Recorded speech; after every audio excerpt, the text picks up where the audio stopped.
Dahulu kala di suatu tempat yang sunyi di tengah gurun pasir yang luas, hiduplah seorang nabi yang bernama Yahya. Ia adalah anak dari Nabi Zakaria, seorang nabi yang soleh yang selalu berdoa kepada Allah untuk mendapatkan seorang anak meskipun ia dan istrinya sudah berusia lanjut.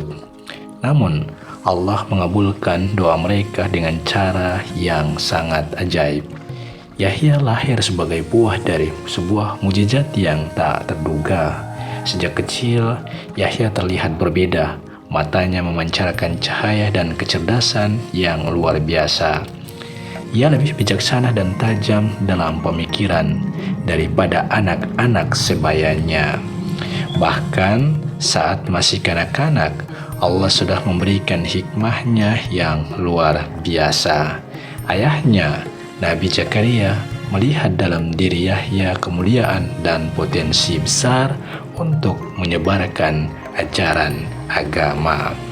Seiring berjalannya waktu, Yahya tumbuh menjadi pemuda yang cerdas, santun, dan penuh kesabaran. Ia memiliki kepekaan terhadap hawa nafsu dan mampu menahan godaan-godaan yang menghampirinya. Allah Subhanahu wa Ta'ala mengangkatnya sebagai seorang nabi yang akan meneruskan dakwah ayahnya kepada Bani Israel, kaum yang pada saat itu hidup dalam pemerintahan Romawi. Namun, ada sesuatu yang unik tentang Yahya. Ia memilih untuk tidak menikah sepanjang hidupnya. Keputusan ini mungkin terdengar aneh, terutama dalam budaya masanya yang mendorong pernikahan. Tetapi Yahya memilih jalan kesucian dan kesederhanaan untuk sepenuhnya menyembah Allah dan menyebarkan pesannya. Ia menjadi contoh hidup bagi mereka yang ingin fokus pada ibadah dan dakwah tanpa ikatan pernikahan. Namun, keputusan Yahya ini tidak membuatnya lemah atau tidak tertarik pada hubungan antara pria dan wanita. Sebenarnya, kehidupan jomblo Yahya merupakan cermin dari kekuatan tekad dan keteguhan hati.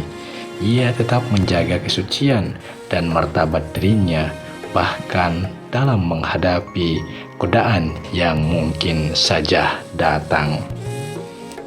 Ketika Yahya menjadi nabi, ia dengan penuh semangat menyampaikan ajaran Allah kepada Bani Israel. Namun, dakwanya tidak selalu diterima dengan baik. Ia mengalami tantangan dan pertentangan dari kaumnya, terutama para pemimpin dan pemuka agama yang terlibat dalam tindakan-tindakan yang melanggar hukum Allah. Salah satu contohnya adalah ketika terjadi sebuah pernikahan yang melibatkan saudara tiri, yang mana menurut ajaran Taurat merupakan pernikahan terlarang.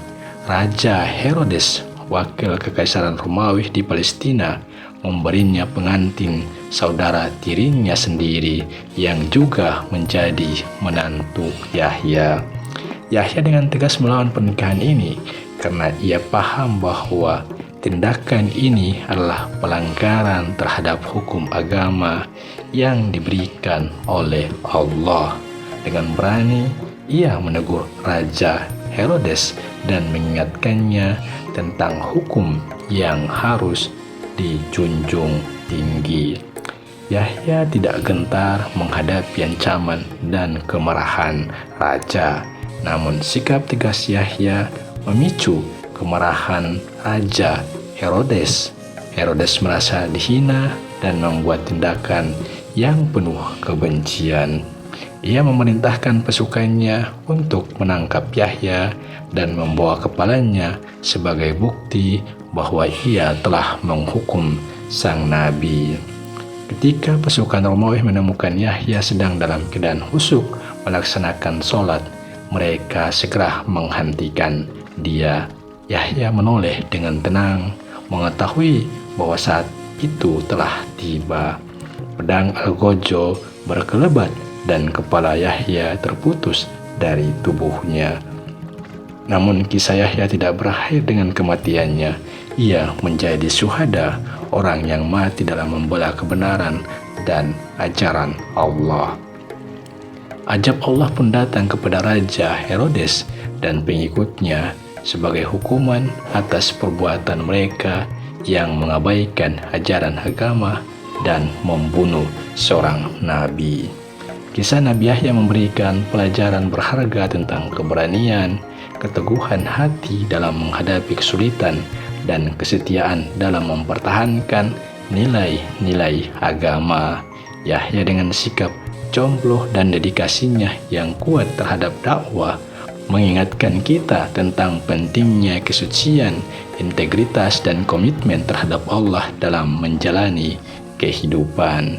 Kisah ini pun menjadi sumber inspirasi bagi umat muslim dan manusia pada umumnya, mengingatkan kita bahwa kebenaran dan keadilan harus dijunjung tinggi, sekalipun itu berarti menghadapi tekanan dan bahaya. Demikian, wallahu alam. Assalamualaikum warahmatullahi wabarakatuh.